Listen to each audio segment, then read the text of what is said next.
नमस्कार, जय जिनेन्द्र। आपके सामने बैठे हुए हैं जय कीर्ति महाराज जी, मुनिवर जय कीर्ति जी बैठे हुए हैं, पटना पधारे हैं। तो इनसे आइए हम बात करते हैं। और एक मेरे पास मैंने कई लोगों से ये सवाल किया है, मुनिवर से भी ये सवाल है कि बिहार की इस भूमि में भगवान महावीर यहाँ रहे, यहाँ उन्होंने तपस्या की और उनका मैत्री भाव सबसे ज़्यादा कमज़ोर बिहार में ही क्यों लगता है? तो जी कुछ बताया जाए इस पर। देखिए, ऐसा है कि जो भगवान होते हैं जी भगवान राग और द्वेष से परे होते हैं। जी राग और द्वेष जहाँ पर होगा वहाँ पर पक्षपात होगा, जहाँ राग और द्वेष नहीं होगा तब वो निष्पक्ष हो जाएंगे।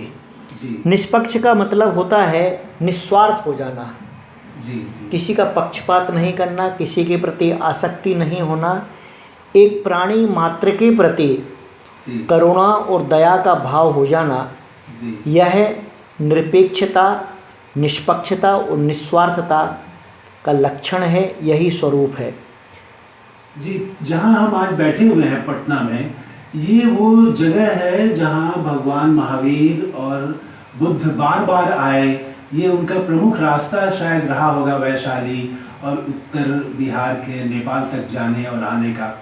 लेकिन यहाँ पर बिहार में सबसे ज़्यादा आज नफरत, हिंसा, झगड़ा, झंझट ये सब काफ़ी देखने को मिलता है। तो आप बिहार वासियों को क्या संदेश देना चाहेंगे? कैसे बिहार अच्छा होगा? देखिए, जब तक सत्य तथ्य को नहीं जाना जाएगा और माना जाएगा, जी सिर्फ जानने से काम नहीं चलता है।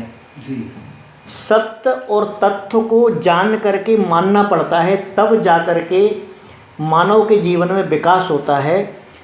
जब तक यह मानव अपने मानव के योग्य कार्यों को नहीं चुनता है, अपने जीवन में नहीं लाता है, तब तक वह मानव कहलाने के लायक नहीं होता है। मानव के लिए हमारे भगवान महावीर हुए हैं, या कहा जाता है बुद्ध की यह भूमि रही है।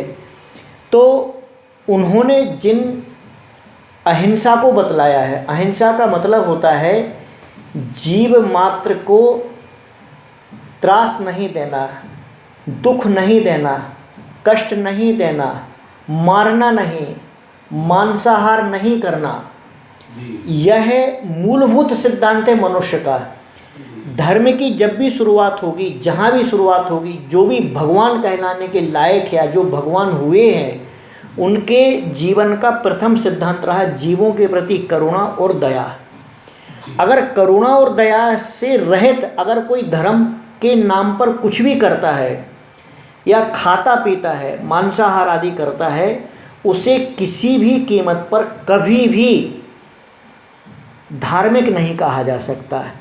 क्योंकि मांस आदि का भक्षण करना, शराब आदि का सेवन करना, इसे राक्षसी वृत्ति, तामसिक वृत्ति कहा जाता है।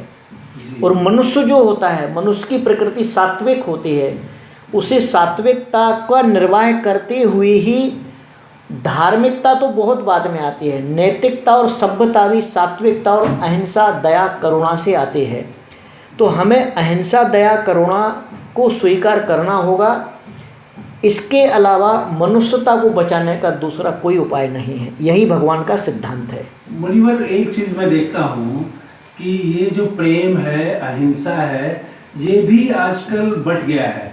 अगर अब हमारे धर्म के, हमारे बिरादरी के आदमी ने अगर हिंसा की, किसी महिला के साथ उत्पीड़न किया, तो हम उस उत्पीड़न के खिलाफ नहीं खड़े होते हैं, हम चुप हो जाते हैं। और दूसरे धर्म, दूसरे बिरादरी वाले ने अगर किसी महिला के साथ किया अत्याचार, कहीं हिंसा की, तो वहाँ पर हम काफ़ी अहिंसा के लिए बोलने लगते हैं। तो ये हिंसा को भी, अहिंसा को भी लोगों ने बांट दिया है धर्म और बिरादरी के नाम पर। देखिए, धार्मिक सिद्धांत और मनुष्य के विकास के सिद्धांत कभी भी पक्षपाती नहीं रहे हैं। बिल्कुल। यह धर्म नीति नहीं है।